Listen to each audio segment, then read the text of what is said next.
how's everybody doing today? Welcome back to the channel. My name's Tara, this is Sheldon, and this is day 8 of the 12 days of Cryptmas. That I said that funny, but I got it right. Got it right. And today we're talking about the killing tree. And yes, this wig looks terrible, but it's okay. She needs some TLC. She's been in storage for a while. She'll be okay. She'll be alright. She just needs a little love. So this is directed by Reese Frake Waterfield, I think. Yeah, we're gonna say that's how it's pronounced. And it stars Sarah Marks and Marcus Massey. So the premise of this one is there's these two serial killers who believe in the sanctity of Christmas above all else. Now these are, if Tommy Wiseau played Charles Lee Ray, this is the killer. Mm-hmm. And if Tiffany and Harley Quinn combined and became an elderly woman for some reason, that's the other killer. Yeah, absolutely. So the premise is, a year ago, they go on a killing spree because everybody is all such a silly thing. Everybody's all caught up in the commercialism of Christmas, and they want to kill people that don't believe in the true meaning of Christmas, which generally doesn't mean killing people. Killing people is the true meaning of Christmas. That makes no sense, but yes, they start killing rich people, basically. They're killing rich people. So they kill this family. The daughter of the family survives. She's like college age. And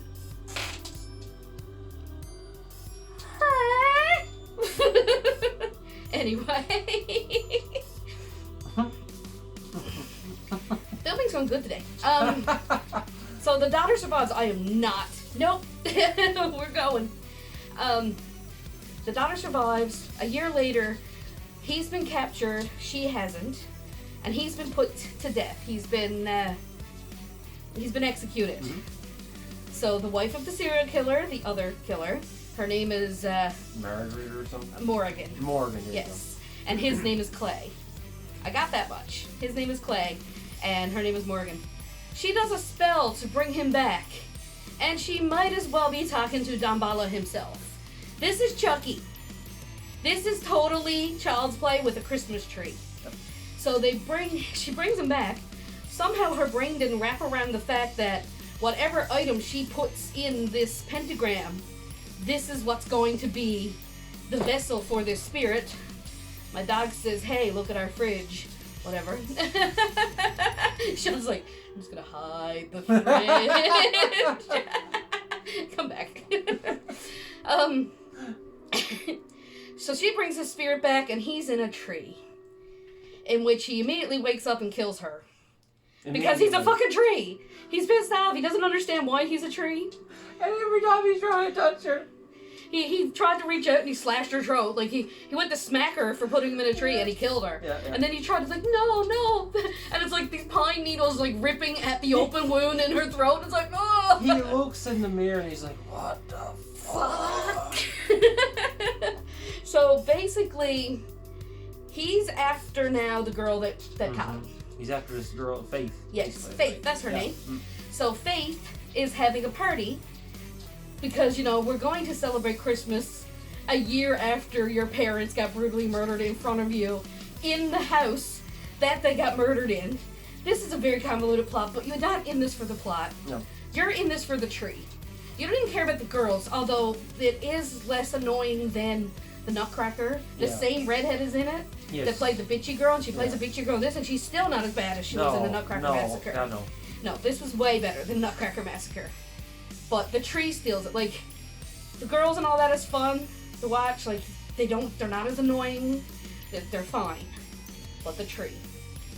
And this is a horror comedy. This is not a serious thing at all. This went in this saying, okay, this is the stupidest thing we could possibly do. Let's see how we can make this dumber. And they achieved that with a hilarious tree suit that this man is in. And ridiculous CGI.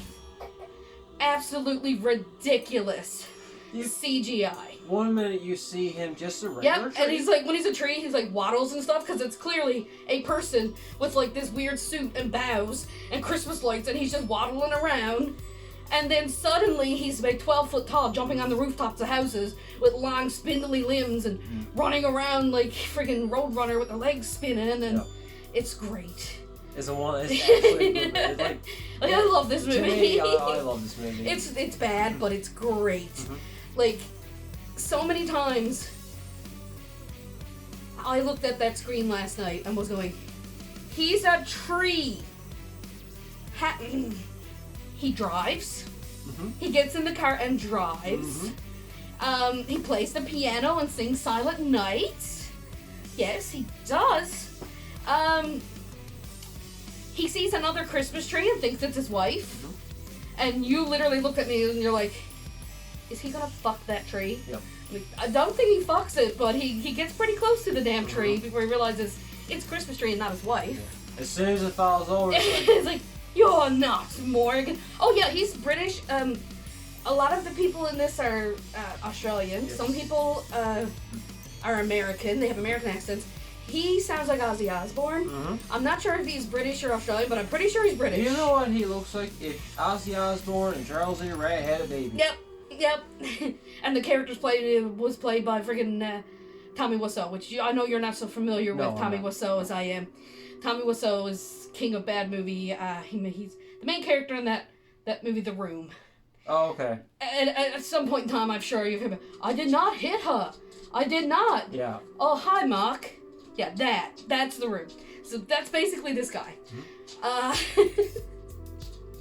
What else does he do that's fun? What else does he do? Oh, when he's trying to chase after one of the girls there, she locks herself in the house, and he comes after, and he's like, I'm coming after you. I'm coming after you, Faith. Like, he doesn't stop talking. No.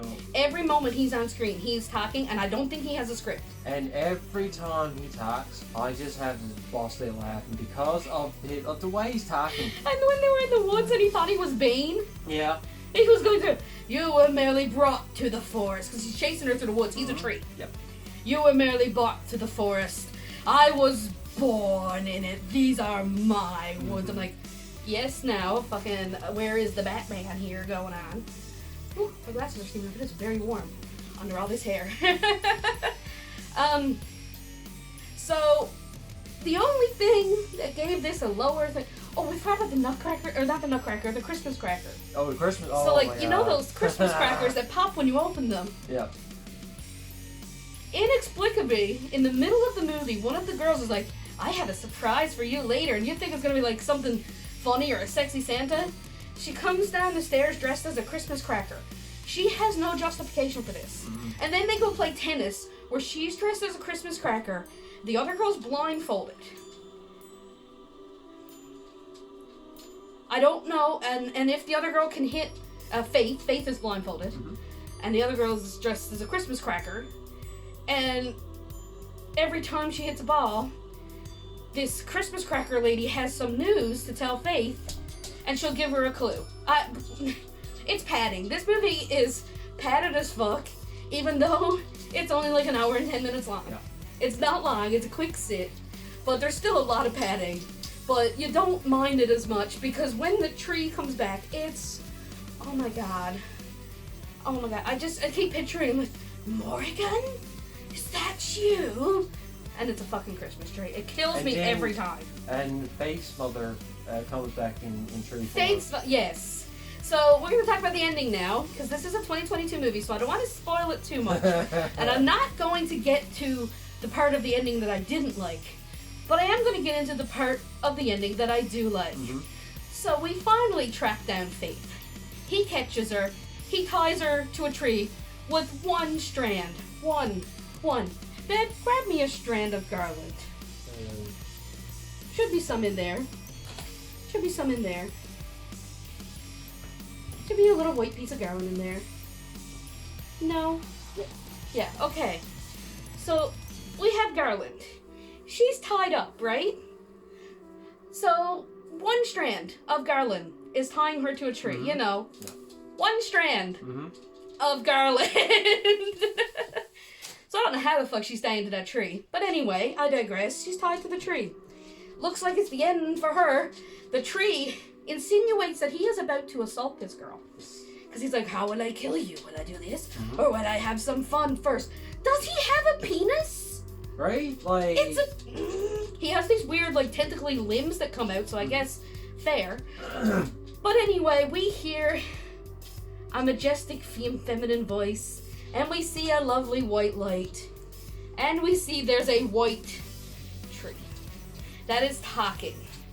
And at this point, yes, we have smoked a little bit of weed, but I had questioned the weed we smoked, because I literally sat there looking at this glowing white tree and looking at him going, is that tree talking? Is the tree talking? Is the tree an angel come down to smite the fucking Christmas tree? And guess what? Yes. Yep. It's her mother. Well, technically her mother and father, but her mother's the one speaking through the tree. And we get a CGI tree-on-tree epic battle to the death. And then they explode in the fire. It's... And it literally turns into like a little fire pit. Yeah, they show the tree burning, and it's somebody's campfire. Yeah. It's a picture of a campfire, or a video of a campfire. So, like, yes, that is where the ending should end. But it doesn't, and it goes a step farther, which brought it down for me. It didn't bother you as much, but the type of ending it goes for, and if you don't want spoilers, skip a few seconds here. The type of ending it goes for is one of my most hated endings, and it's the it was just a dream, or it was all in your head. Because at the end of it, they come out. Yeah, all the people that are dead, and it's like, we've been looking for you. Is this the same thing that happened last Christmas right after your parents died? Yeah. So really, it was all in her head, and it was just a trauma thing from the fact that she was in the house that her parents died in brutally the year before, and they were selling the house, and it was just all in her head. Now, how all of this, who comes, okay.